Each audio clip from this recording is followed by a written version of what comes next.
نحمدہ و نصلی علی رسولہ کریم اما بعد اعوذ باللہ من الشیطان الرجیم بسم اللہ الرحمن الرحیم السلام علیکم ورحمۃ اللہ وبرکاتہ۔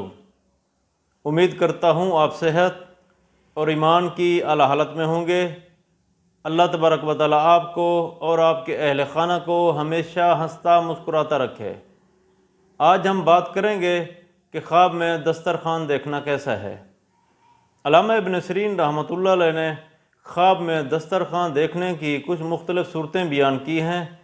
ہر صورت کی الگ الگ تعبیر بیان کی ہے۔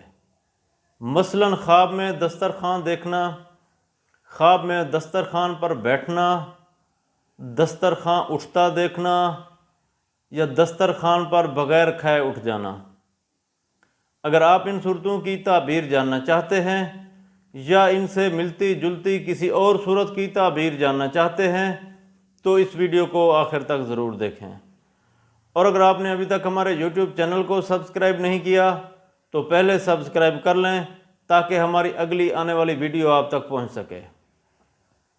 علامہ ابن سیرین رحمۃ اللہ علیہ نے فرمایا ہے کہ اگر کوئی شخص خواب میں دسترخوان دیکھتا ہے، دلیل ہے خواب دیکھنے والے شخص کو کاروبار میں ترقی ہوگی، عمر دراز ہوگی، مال و دولت پائے گا۔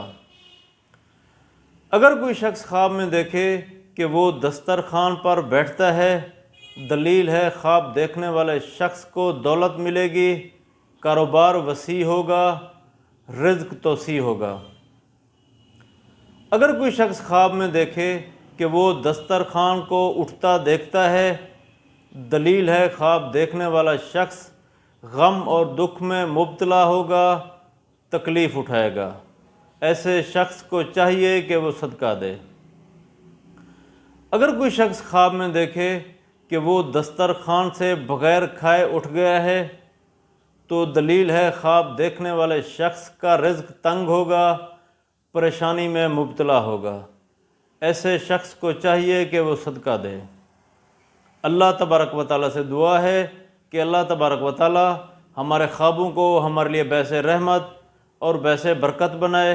السلام علیکم ورحمۃ اللہ وبرکاتہ۔